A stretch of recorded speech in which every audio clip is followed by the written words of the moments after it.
Je disais donc que vous allez écouter des conteuses et des conteurs de mes ateliers de formation que j'anime depuis 2011. Écouter, ça veut dire ouvrir ses oreilles. Et pour commencer, est-ce que vos oreilles sont bien installées? Est-ce qu'elles sont bien assises?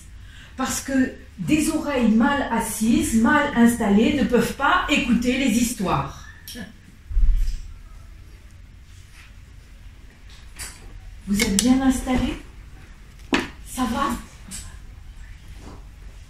Alors, partons en voyage dans le pays des contes. À la fin, nous ferons une séance de questions de votre part, de réponses peut-être de la nôtre quand nous pourrons vous répondre.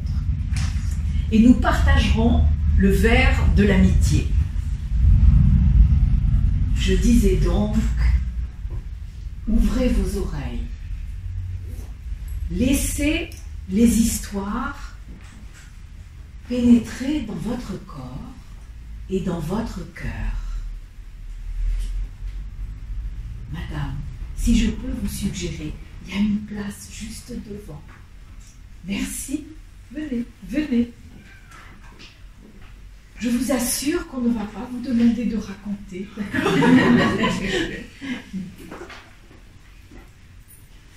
Partons en voyage au pays des histoires.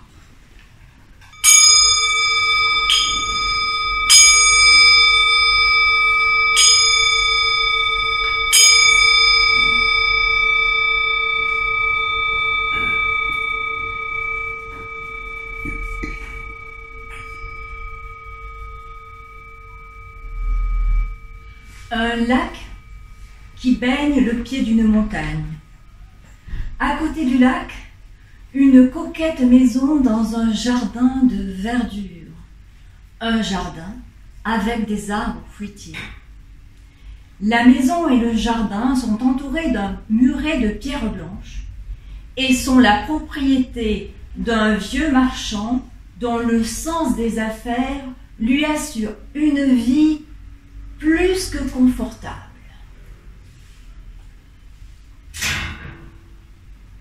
Il y a dans le jardin un grand cerisier qui dispense une ombre généreuse. En été, le marchand, le propriétaire des lieux, fuit l'étuve de sa maison pour aller profiter de l'ombre de son cerisier.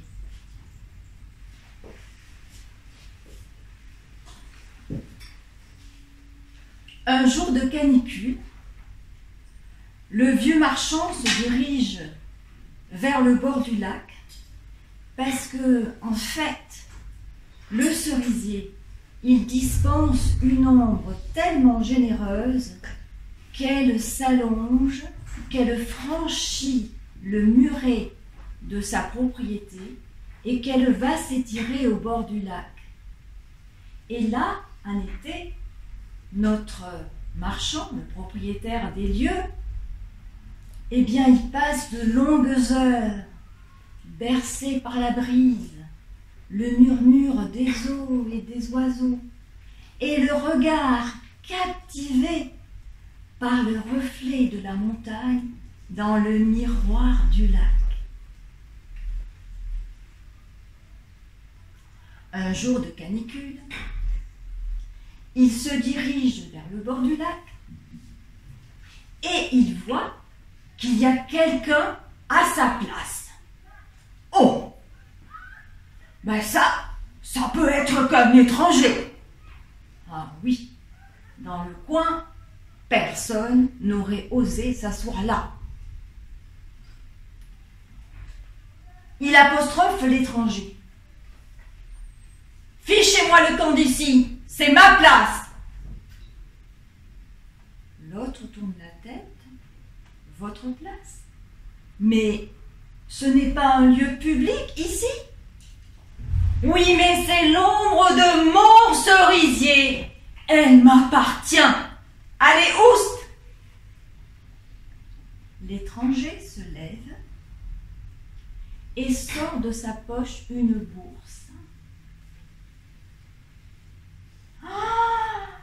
La musique de pièces qui tintent sur l'esprit du marchand. Vendez-la-moi, propose l'étranger. Comme ça, je pourrais rester ici. Oui, d'accord, dites à elle d'argent. L'étranger accepte, ne négocie pas le prix, mais demande que l'acte de vente soit rédigé, par écrit bien sûr, et en double exemplaire. Ce qui est fait, le marché est conclu, et l'ombre est payée comptant. Il n'y a pas d'autre arbre sur cette rive du lac. Donc le marchand retourne dans son jardin et là, il doit se contenter de l'ombre d'un abricotier. Ah, l'ombre de l'abricotier, elle est beaucoup moins fraîche que celle du cerisier. Et puis elle ne s'étire pas jusqu'au bord du lac, celle-là. Mais le marchand est content, il a fait une très très bonne affaire. Quelques heures plus tard, il voit l'étranger qui franchit le portail de sa maison et s'installe dans le jardin. « Fichez-moi le camp d'ici! Je vous ai vendu l'ombre de mon cerisier, pas mon jardin! Allez, oust !» Mais regardez où je suis assis. En effet, sur l'ombre du cerisier. Le marchand prend ses affaires, détale dans sa maison et il claque la porte. Quelques heures plus tard, l'étranger est assis sur la terrasse de la maison, où se trouve alors l'ombre du cerisier. Le manège dure plusieurs jours. Bord du lac, jardin, terrasse. Et un soir, l'étranger enjambe la fenêtre du salon et s'assoit sur le fauteuil où l'ombre a élu domicile. Oh, le marchand est furieux. Mais fichez-moi le camp d'ici, je vais vous faire jeter dehors par mes domestiques. L'étranger sort le contrat de sa poche, le déplie et le lit à voix haute. Et il ajoute que s'il ne peut pas bénéficier et jouir de son bien, eh bien il portera l'affaire en justice. Le marchand reste quoi? Il part dans sa chambre où il se barricade et il attend patiemment que la nuit éteigne l'ombre du cerisier.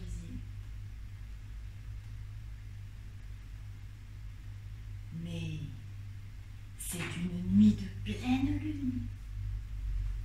L'ombre se faufile par le rideau de papier dans la chambre de la concubine. Est-ce que l'ombre a effleuré la couche ou la peau de satin de la concubine? Ah, ça, l'histoire ne le dit pas. Mais toujours est-il que quelque temps plus tard, immanquablement, tous les matins, l'étranger était dans la chambre de la concubine où le soleil levant projetait l'ombre du cerisier. Alors là, le Max marchand, il est furieux. Les voisins se moquent de lui. Alors c'est lui qui porte l'affaire en justice. le magistrat trouve l'affaire juridiquement fort intéressante, mais extrêmement délicate. L'affaire est mise en délibéré. Et finalement, le tribunal décide que l'acte de vente de l'ombre est parfaitement recevable et que la propriété est imprescriptible et sacrée. Il donne donc par conséquent raison au propriétaire de l'ombre, condamne l'autre partie aux dépens et à payer une forte amende chaque fois que l'autre partie ne pourra pas jouir de son bien. Notre marchand, le lendemain, quitte précipitamment sa belle maison au bord du lac et il va vivre dans la maison en ville où habite son épouse légitime. Celle-ci, devant la folie de son mari, prend les affaires du foyer en main et ne veut plus entendre jamais parler de cette maison au bord du lac. Eh bien, quelques années plus tard, l'étranger occupe la maison et il en devient le propriétaire légal. Quant à la belle concubine, abandonnée dans les murs de la maison, eh bien, elle épouse l'étranger. C'est ainsi que, pour gagner quelques petites pièces d'argent, le marchand perd et sa belle maison et sa jolie concubine qu'il avait achetées toutes deux à prix d'or.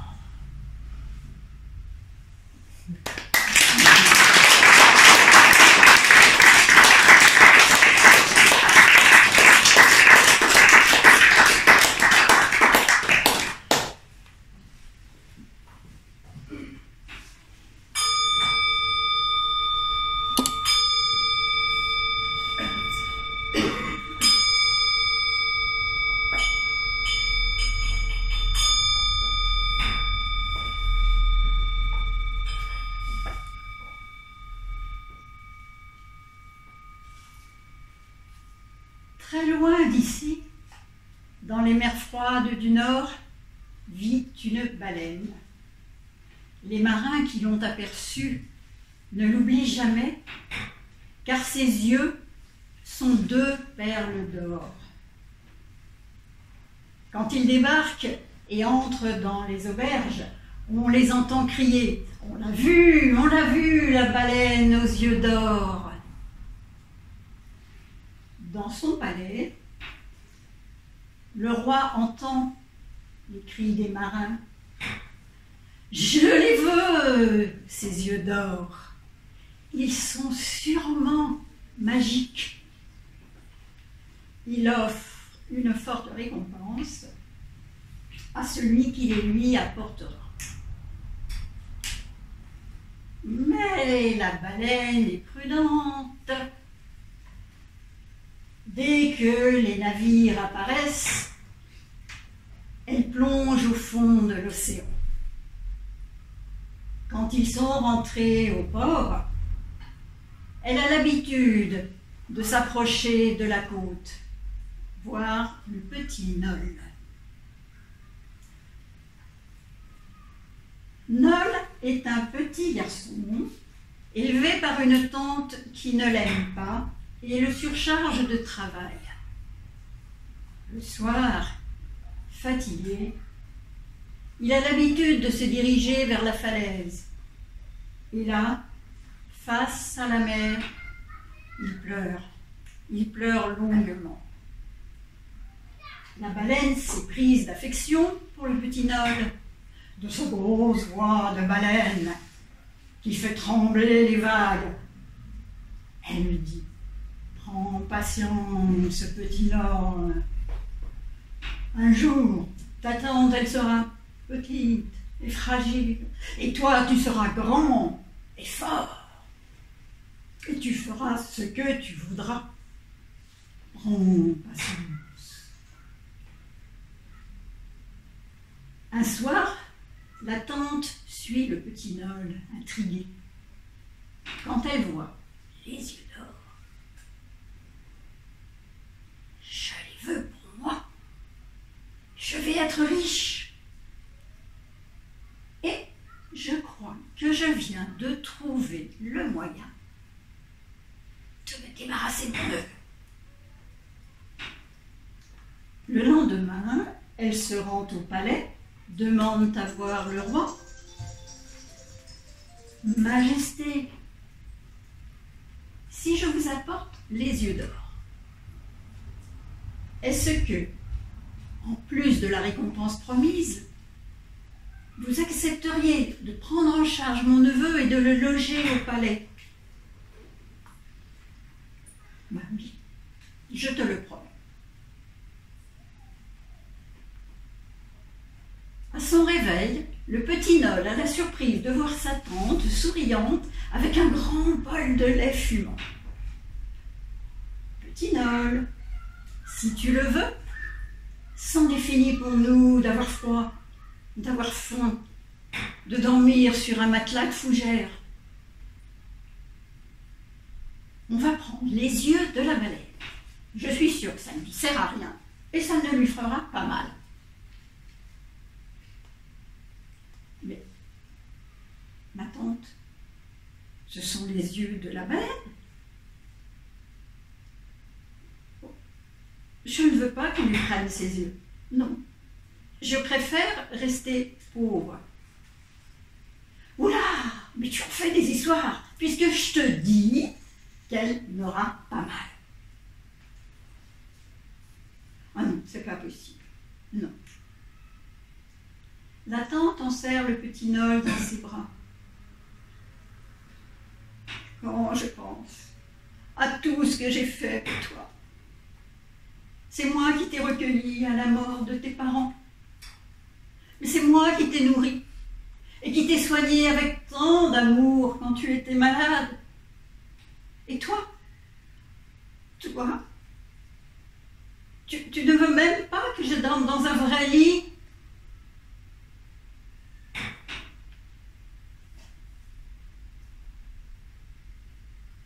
Bon, d'accord, ma tante, nous irons.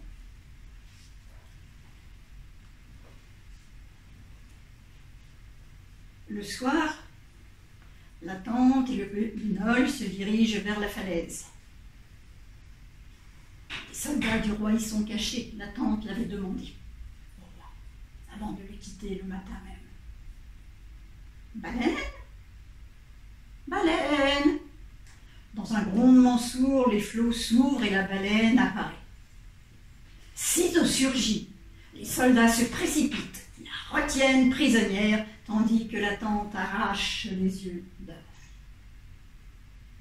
Le roi est fou de joie. Il a ses yeux d'or. Il les fait coudre sur son bonnet de fourrure. Et quand il met le bonnet sur sa tête, il voit toutes les mers, les grises, les bleues, les vertes. Il voit les navires qui flottent, les poissons qui nagent, les trésors perdus enfouis au fond de l'océan. Je suis le roi de la mer. Dans le palais où il réside désormais, petit Nol ne mange plus, ne dort plus, ne sourit plus. Quand il regarde le bonnet du roi, il lui semble voir les yeux pleurer et son cœur se serre. Il pense à la baleine, son cœur se serre si fort. Alors, un soir, il ose enfin retourner sur la falaise. Baleine? Baleine. Les flots s'ouvrent en deux, la baleine surgit. Baleine? Comment vas-tu, baleine? Oh, petit Noël, ouvre-moi mes yeux. Il me semble qu'il me regarde tandis que moi, aveugle, je me fracasse contre les vagues. Rends-moi mes yeux. Demain matin, petit Noël, demain matin, baleine, je te les apporterai. Il fait nuit quand le petit garçon entre dans la chambre du roi, s'empare du bonnet et tente d'arracher les yeux d'or. C'est pas facile, parce que le roi les a fait coudre très serrés, et lui n'a que ses petits doigts de petit garçon. À l'aube, le travail est terminé.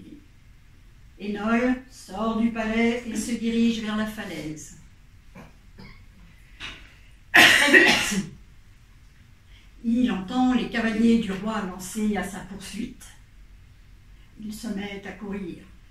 Les bruits se rapprochent. On entend de plus en plus distinctement les cris des cavaliers, les hennissements des chevaux, le martèlement des sabots sur le sol. Alors Nol court de plus en plus vite. Il arrive au bord de la falaise, se retourne, trébuche et tombe dans le vide. Baleine!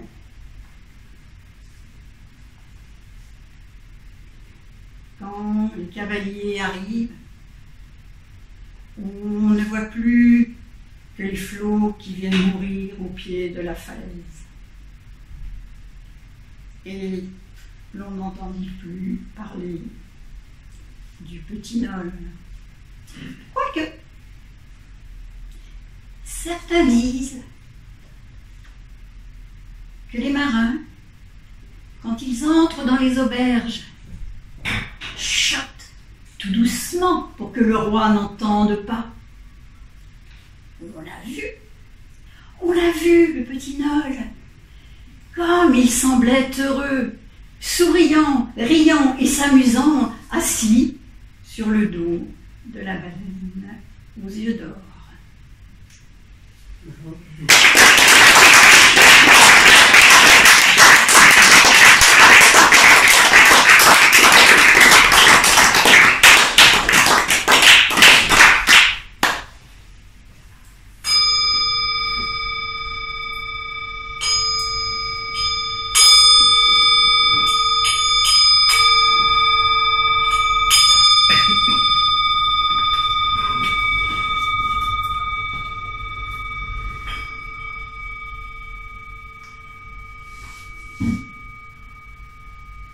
C'est l'histoire d'un homme, un riche marchand indien,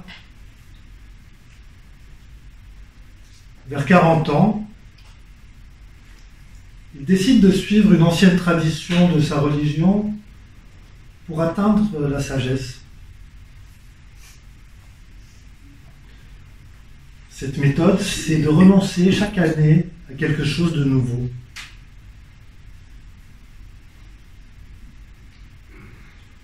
Pour lui, la première année, c'est évident.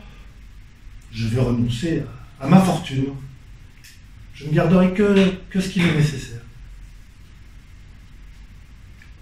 Et ce fut plus facile qu'il l'avait pensé. La deuxième année, il renonce à sa voiture. La troisième, il renonce à son chauffeur qu'il avait payé pour rien pendant une année.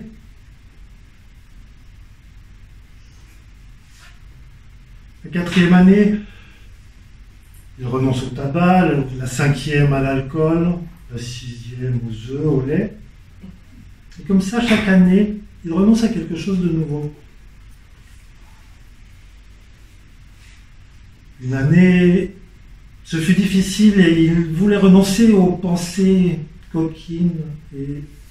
Mais on sait bien que dès qu'on essaye de ne pas penser à quelque chose, c'est justement là que ça nous vient. Donc ça lui prit 2 ans.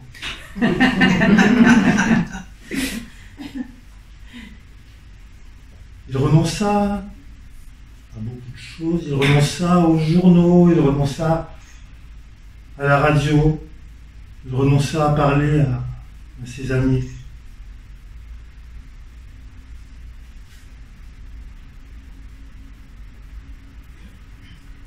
ont perdu sa trace. Quelques années passent, et un de ses amis voit arriver une très belle décapotable jaune canari, volant à un homme en costume bleu pétrole, la classe, à côté une très belle femme en rouge. Et il n'est pas sûr, mais il se dit, Vishna, mais c'est bien toi? Oui, c'est moi, je suis revenu. Mais explique-moi, que s'est-il passé? Enfin, est-ce que tu as renoncé à ta quête de sagesse? Ah non, pas du tout. Mais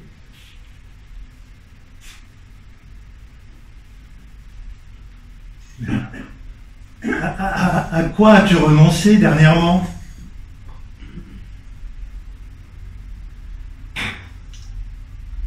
Je vais te dire à quoi j'ai renoncé.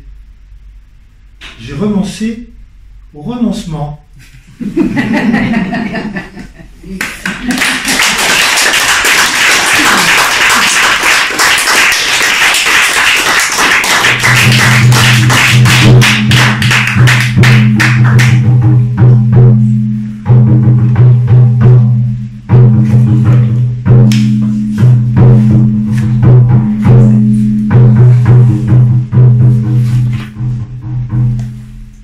Êtes-vous prêt pour un voyage?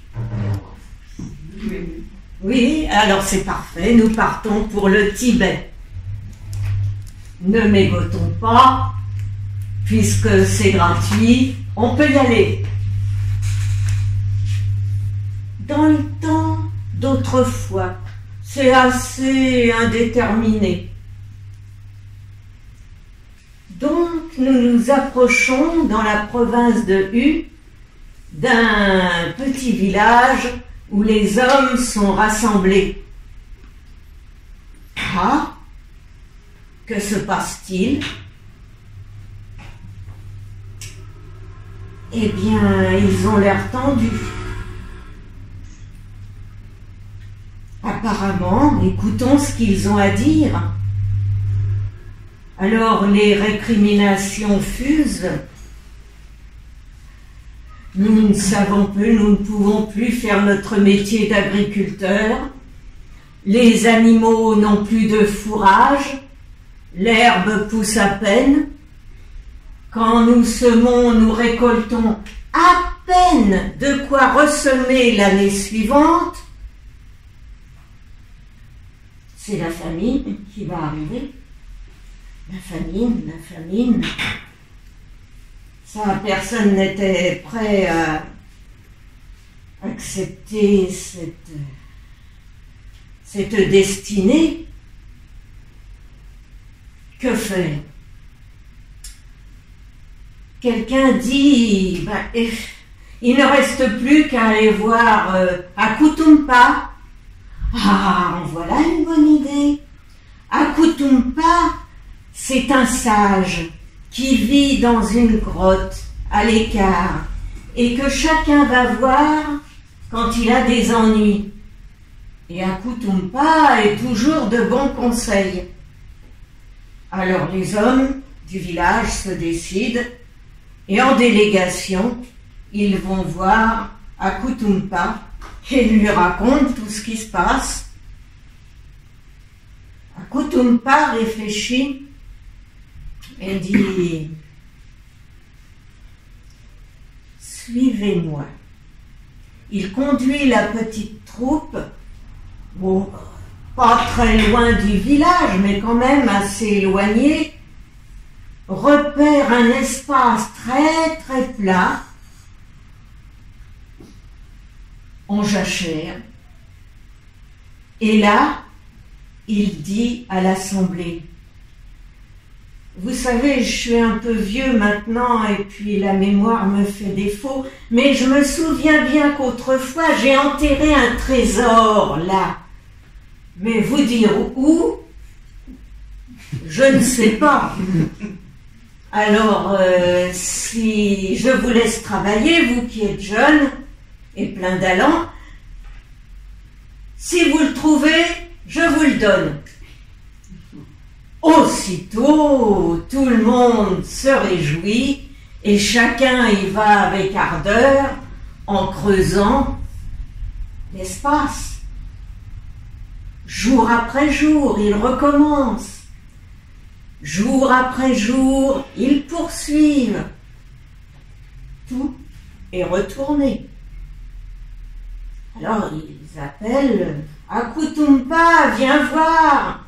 Akutumpa. Akutumpa arrive.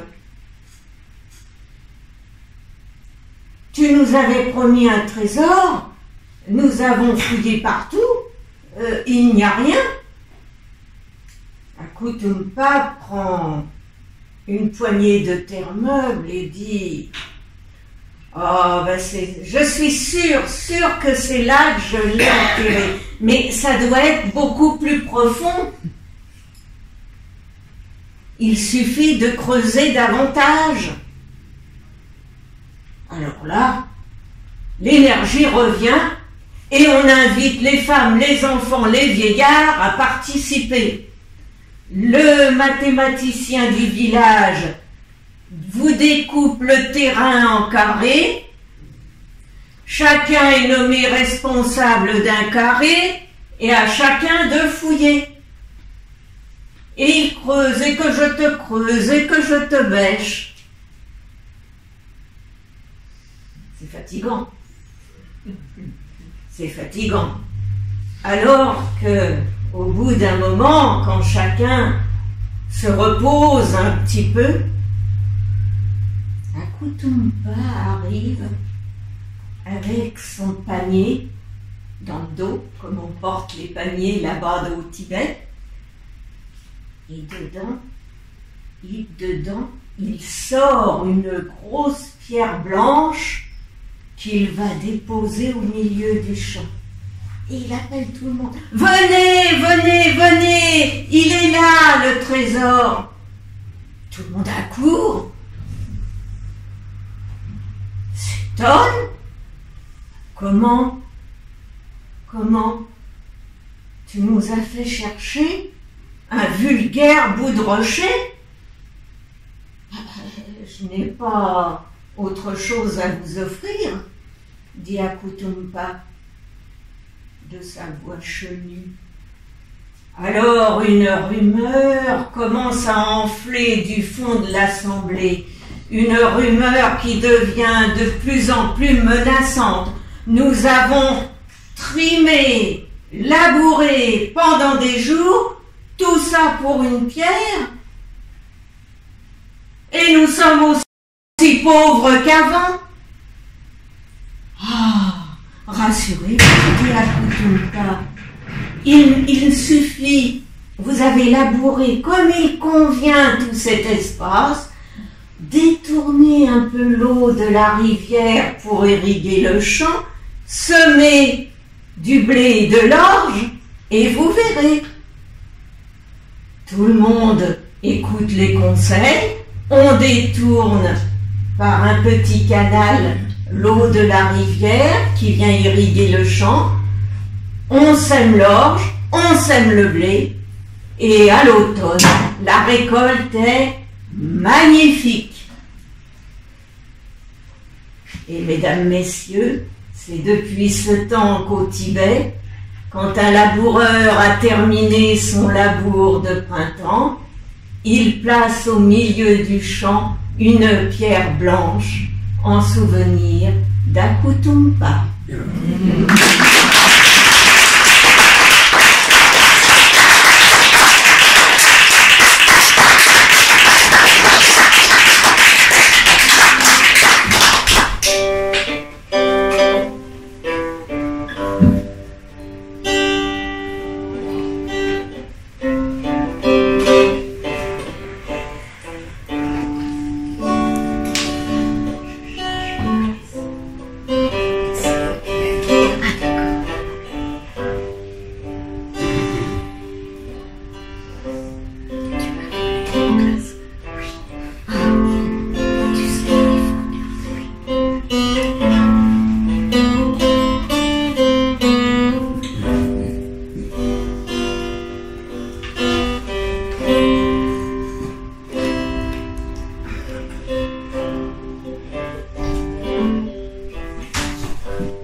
Il y avait une fois en Grèce, dans la ville de Corinthe, un joueur de cithare nommé Arion. Il vivait à la cour du roi Périandre. Un jour, Arion part en Italie pour faire fortune. Il gagne beaucoup d'argent. Il décide de rentrer à Corinthe. Le navire l'Albatros le prend à son bord. Les marins savent qu'Arion est devenu riche. Très riche. Ils tentent de le jeter par-dessus bord pour s'emparer de ses biens. Je vous en supplie, laissez-moi l'abisseau et je vous laisse tout ce que je possède.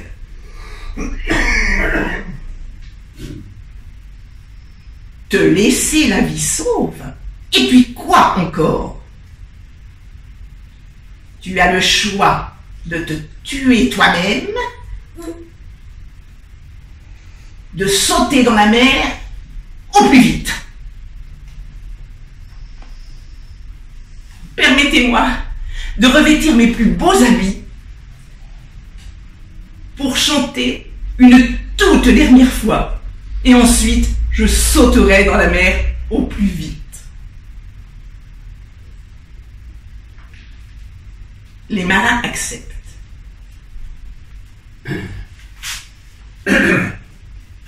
Arion se met à chanter au son de sa cithare.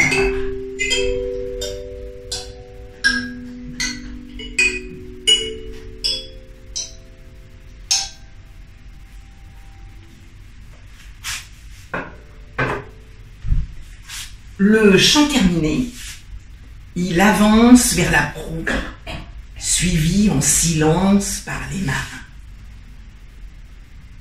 Il grimpe sur le bastingage. Il se jette dans les flots.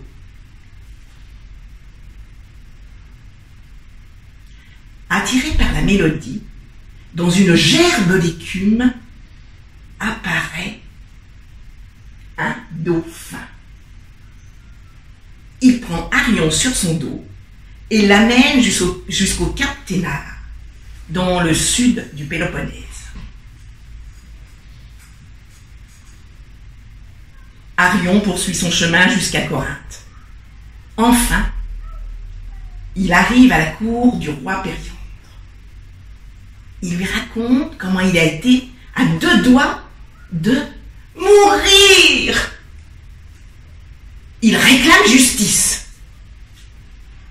Arion ne croit pas un mot de l'histoire. Périandre ne croit pas un mot de l'histoire. Il met Arion sous la bonne garde de ses hommes. À leur tour, les marins arrivent à la cour de Périandre. Il leur demande: avez-vous des nouvelles d'Arion? Oui, il vit en Italie, en bonne santé, riche et heureux.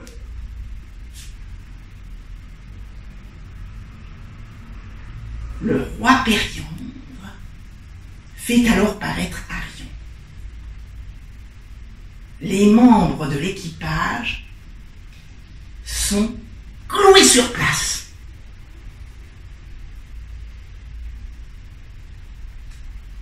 Vous, assassins et voleurs, mais aussi menteurs, vous subirez les derniers supplices. Toi, Arion, je te rends ta liberté, mais ta fortune restera sous ma bonne garde. Parfois, dans les cieux étoilés apparaît la constellation du Dauphin. Au cap Ténare trône une statue d'Arion et de ce mammifère marin qui a sauvé bien des vies humaines.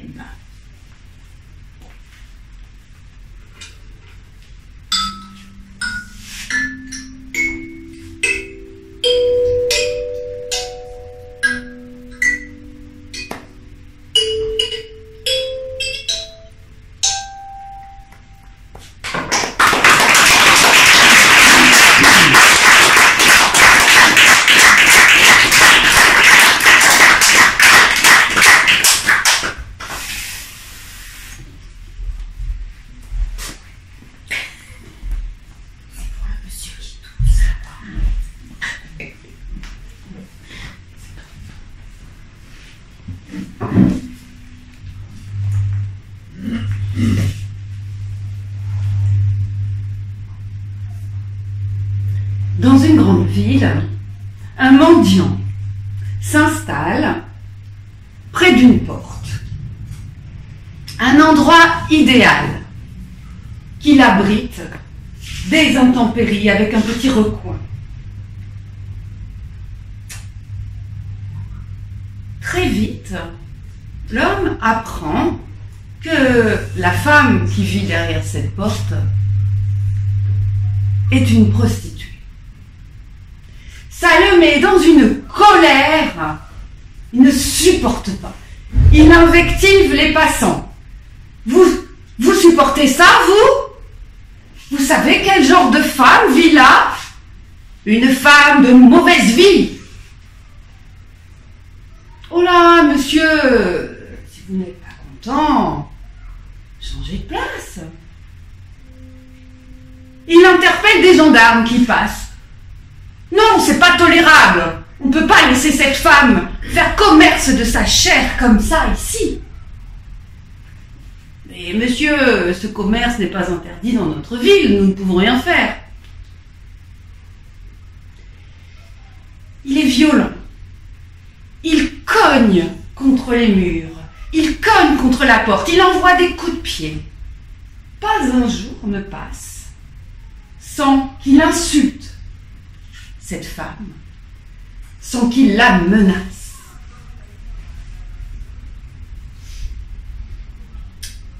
Un jour, il est assoupi. Il entend cling, une pièce qui tombe dans son bol. Et ça se reproduit de plus en plus souvent. Certains hommes qui vont et viennent par cette porte prennent l'habitude de laisser une pièce en sortant. Les insultes cessent. Les coups dans la porte aussi. Le mendiant se calme. Face à ce changement de comportement, d'humeur, les voisins le surnomment en cachette le proxénète.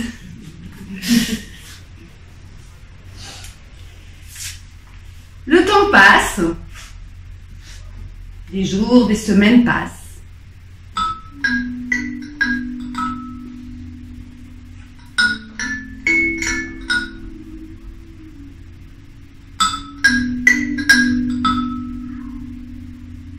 Jusqu'au jour où un camion vient se garer juste devant la porte.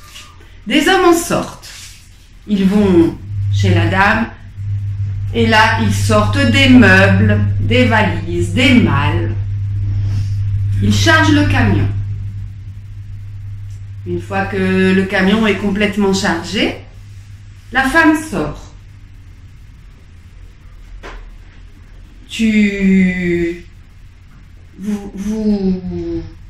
Vous partez?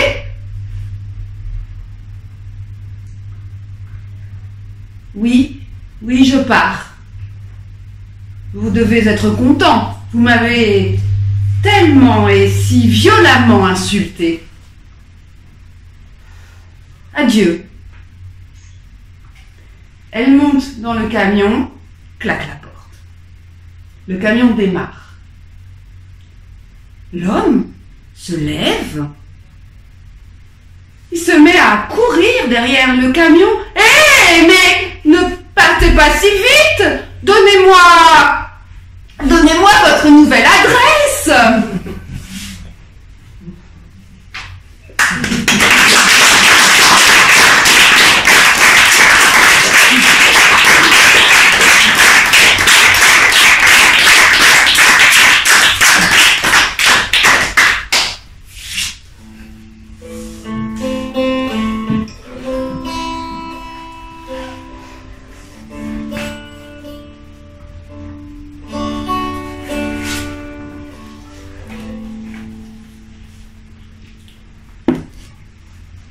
Vous vous souvenez de l'histoire d'Akutumpa?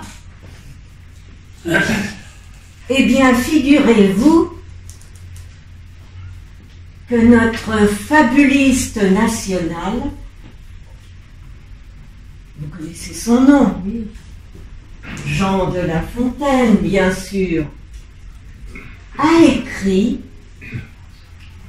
une fable que je vais vous narrer, certainement parce qu'il avait ouï dire l'histoire d'Akutumpa et de Sarut.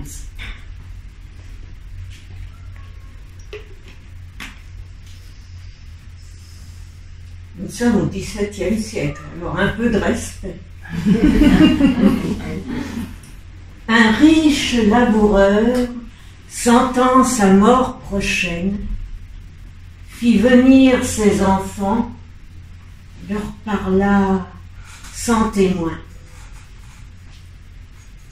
Gardez-vous, leur dit-il, de vendre l'héritage que nous ont laissé nos parents.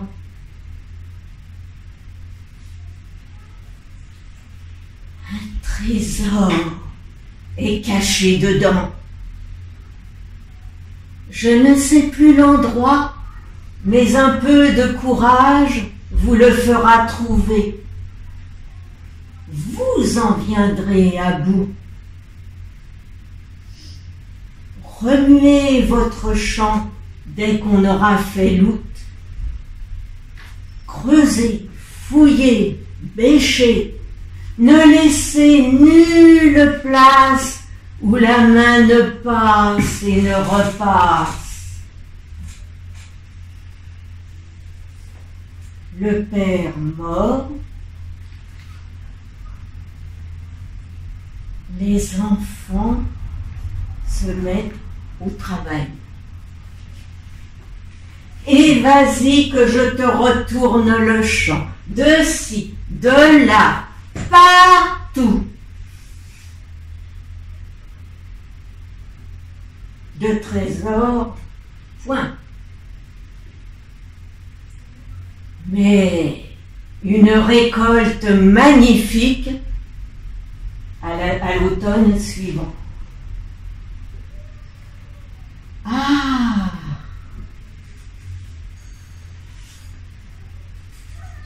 C'est D'argent, point de caché. Pas de caché, je vous l'ai dit. Hein.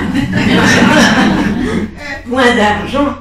Mais le père fut sage de leur montrer avant sa mort que le travail est un trésor.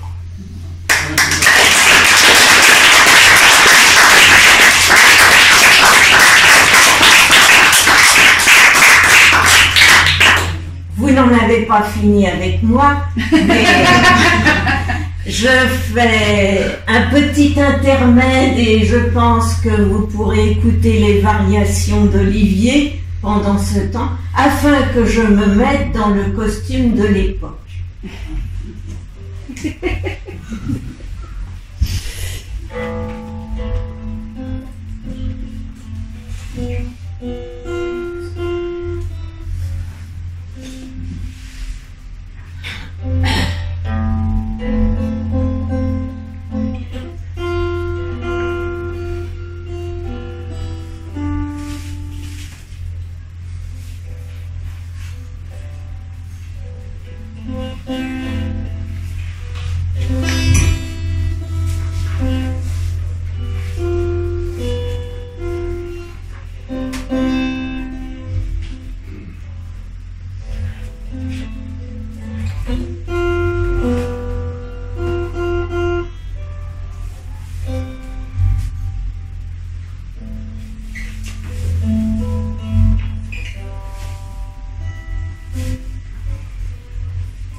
Alors, nous allons vers les années 1950 dans un langage inapproprié pour les gens élégants et cultivés. Et voici, après le laboureur et ses enfants, le glaiseux et seigneur. Un glaiseux plein aux as et sur le point de calancher, fit rappliquer ses lardons et leur jeta en loose dés. Et les mecs, il y a des tunards et des fafios qui sont planqués. À vous de les dégoter, qui dit le gars. Là-dessus, le vioc ferme son pébroc et s'en va, les pieds devant, boulevard des allongés, afin de grignoter les pissenlits par la racine.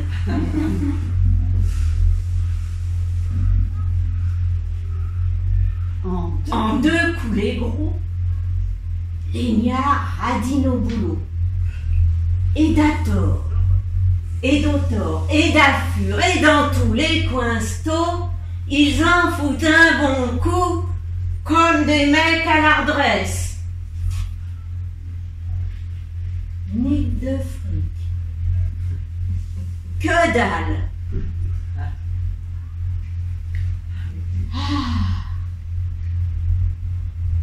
Quel mytho, ce daron.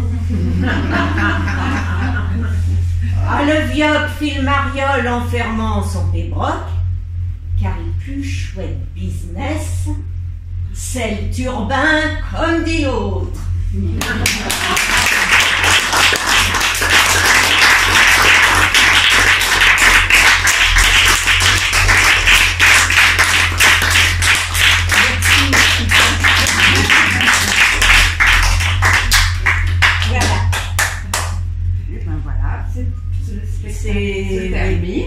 J'ai terminé avec un conte qui a fait plusieurs petits quand même.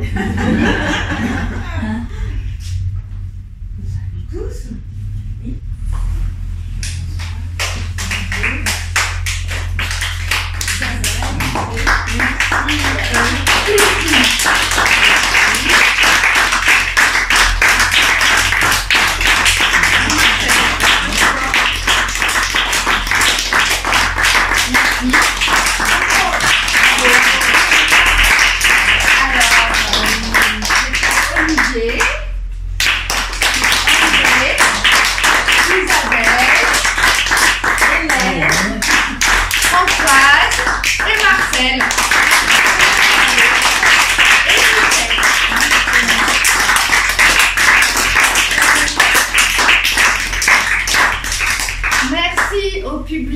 De qualité, ah oui, que l'on peut applaudir, bravo, qui s'est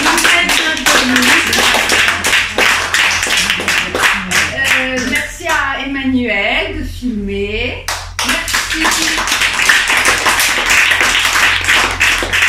à la CERMA de nous permettre de faire nos ateliers ici. Qui ne connaissent pas la CERMA, c'est une association pour la culture. C'est l'association, pas une, il n'y en a qu'une. C'est l'association pour la culture et la réinsertion des malades addictifs qui reçoit ici toutes sortes de gens, les gens du quartier, des gens qui viennent aussi de très loin, parce qu'une association comme la CERMA, il n'y en a pas d'autres. Les gens viennent parfois de très loin. Et même de province. Voilà, qui viennent même de Limoges. Et on fera passer un chapeau pour la CERMA, justement. Tout ce qu'on récolte, on le donne à la CERMA. Et voilà, et surtout, merci à Michel d'être là depuis des années.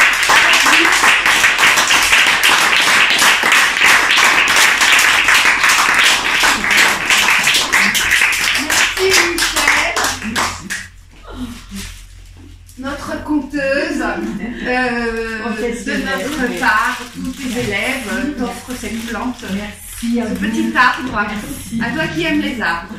Oui. Voilà. On va répondre à vos questions si vous en avez. Et puis on va aussi faire un petit pot de boisson fraîche. Attendez. Ne partez pas, tout de suite. Allez chercher les boissons fraîches. Michel, tu voulais dire quelque chose? Eh bien oui, on a proposé à ces messieurs dames de nous poser des questions. Oui. Et donc je voudrais que tous les compteurs soient là pour répondre. Parce que c'est pas forcément moi qui vais travailler. Oui. Hein? Alors, est-ce que vous avez des questions? Ils n'ont pas de questions. On n'est pas obligé d'avoir des questions. Alors, mais des questions. Qui dit remarque. Qui préfère? Enfin, j'aimerais bien, est-ce que c'est vous qui enseignez, enfin, entre guillemets, Pourquoi guider? peut-être que le mot enseignement est peut-être trop rude en fait. Formation, ouais. Qui formait les gens c'est vrai. J'enseigne parfaitement avec des méthodes complètement qui ont été mises à l'expérience, qui ont donné des résultats extraordinaires depuis des siècles, c'est-à-dire au fouet. D'ailleurs, elles sont des marques. Hein. Oui, j'apprends aux gens à raconter. Et qu'est-ce que c'est raconter? Hélène, tu peux te répondre à ma question? Alors, l'idée c'est de raconter, de s'approprier un texte, surtout pas de l'apprendre par cœur, de se l'approprier dans sa structure, dans son histoire, et après le raconter avec ses mots et avec son corps. Avec ses tripes. Voilà, de trouver une histoire qu'on aime et d'avoir envie de la raconter, de la transmettre, en essayant de la raconter vraiment du centre de soi, de la donner à partager avec plaisir. Pas mal. C'est bien.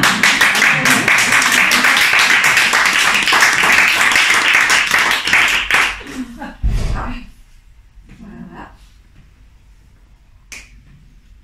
Et moi, personnellement, j'apprécie toujours vos spectacles qui nous amènent dans l'imaginaire. Voilà. Merci, c'est très gentil. Merci, cher public. C'est bien aussi de donner d'où viennent les contes.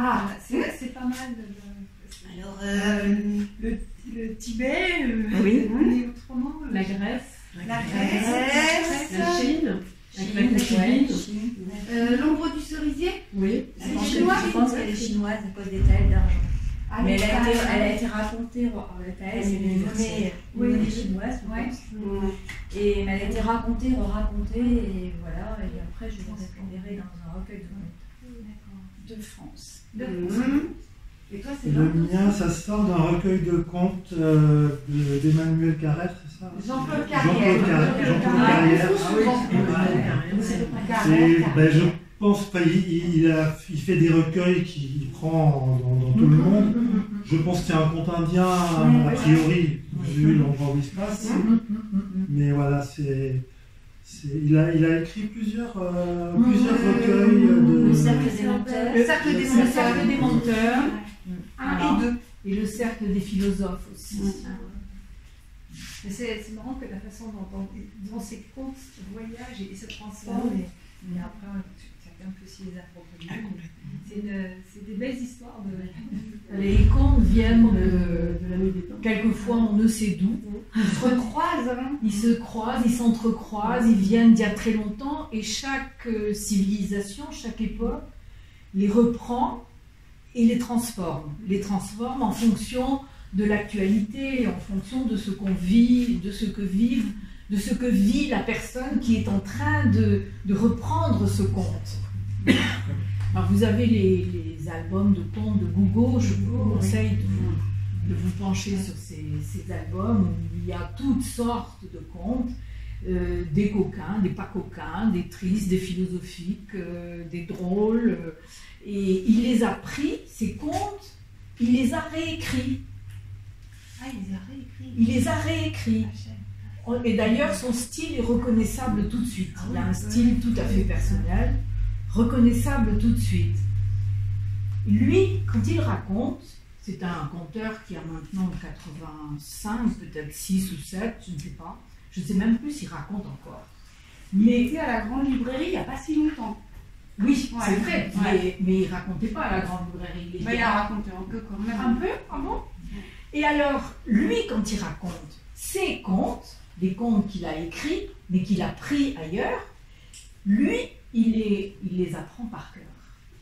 Et il les raconte, mais mot à mot, c'est exactement ce qu'il a écrit. Moi, puisque vous me posez la question, dans les formations que j'anime, j'interdis le par cœur. Sauf pour Marcel. Oui, Quand on voit un mot là, Parce que Marcel, elle a trouvé le moyen de contourner la chose. de raconter des choses qui doivent s'apprendre par cœur. Parce que si on change La Fontaine, c'est voilà. Et J'ai puis, bien failli. Hein. et puis la fois dernière, c'était Prévert. Hein, donc on peut Oh pas... oui, et puis Brassens. Ah oui, Brassens. Donc ça, on ne peut pas changer. Euh, On peut pas changer. Là, oui. Mais sinon, Ouais. une histoire, ça, comme vous a dit Hélène, on se l'approprie, on l'incarne et on l'incarne en fonction de ce que l'on est, de sa propre personnalité. Et de ce qu'on a vécu. Ce sont des émotions vraies qu'on recherche hein, dans le conte. C'est pour ça que on est obligé de choisir un conte qu'on fait sien. C'est la première règle du conteur, c'est de choisir une histoire qui lui plaît, qui en le lisant tout d'un coup cette histoire, ah tiens, ça remue quelque chose là ou là ou là et je l'aime. C'est une histoire d'amour, le conteur. Entre le conteur et le conte, c'est une histoire d'amour. Et c'est une histoire d'amour qu'il raconte au public. Parce qu'il a avec le public un rapport d'amour aussi. Je donne cette histoire. Mais chacun la reçoit de façon différente, selon ce qu'il est, ce qu'elle est, bien sûr. On a reçu avec amour. Voilà. On a bien reçu avec amour. C'est pour ça qu'au début, je vous ai dit laissez cheminer, enfin je ne sais pas si je l'ai dit d'ailleurs, je m'en souviens plus, laissez cheminer ces histoires dans votre corps et dans votre cœur. Si tu l'as dit. Je l'ai dit, Ouais, oui, ouais. alors, je l'ai dit. C'est bien. Et puis merci cher public, parce que c'est vrai qu'avoir un public qui écoute, qui est sur son téléphone, qui est là, ça facilite énormément. Ça fait partie du spectacle. C'est vraiment- Merci le public. Voilà. Le public est très important. Ah ben oui, Évidemment. Sans public, Évidemment. pas de spectacle. On Hein. était avec. C'est un échange, hein. C'est un échange d'énergie. Maintenant on est en forme. C'est vrai. On est en forme. Dites-leur comment vous vous sentez. Ça à met la en fin. forme. Oui, mais c'est vrai. C'est vrai. Toi aussi? Oui, moi aussi. Et toi, Marcel? Oui, oui, oui. Ah ben il y a toujours un petit stress C'est quand même, bien, ça, c'est c'est vrai. bien, C'est Ah, un... C'est bien, enfin, Mais c'est bien d'avoir. sinon je ne viendrais pas à l'atelier de conte. Voilà. Sinon je ne raconterais pas. Voilà, Et donc après il y a le petit défi, c'est le spectacle, mais Oui. ça fait partie du jeu. voilà. Sinon pourquoi on apprend à raconter? Oui, voilà. Si c'est pour ne pas raconter. Voilà. Voilà, alors s'il y en a parmi vous qui aimeraient apprendre à raconter, dans l'immédiat, j'organise un stage de conte cet été dans les Cévennes, du 20 au 27 août. Alors, vous avez des flyers qui sont posés sur la table ronde là, en sortant, donc si vous voulez les prendre, vous les prenez. C'est dans un petit hameau paumé dans les Cévennes. Vous avez toutes les informations là-bas. Et là, ça dure 5 jours. Et pendant 5 jours, je vous fouette. C'est le programme, et en général, ils repartent ravis. Je ne sais pas pourquoi, mais ils repartent ravis. Voilà, donc ça c'est dans l'immédiat assez proche. Et puis dans l'immédiat encore plus immédiat, je m'occupe aussi des arbres, et en particulier de ceux du parc des Buttes-Chaumont. Et dimanche prochain, donc on est le 29, j'organise une balade comtée et botanique, c'est-à-dire que je vous raconte des choses sur les arbres, ce qu'ils sont, et puis je vous raconte aussi des histoires et des légendes. C'est à quelle heure? C'est dimanche de 10h à 12h. Rendez-vous devant la mairie, c'est pareil, vous avez des flyers là en sortant. Voilà. De 10h à 12h, dimanche prochain. Et pour l'année prochaine, on verra. Je ne suis pas encore précis. Voilà. Merci beaucoup. Merci.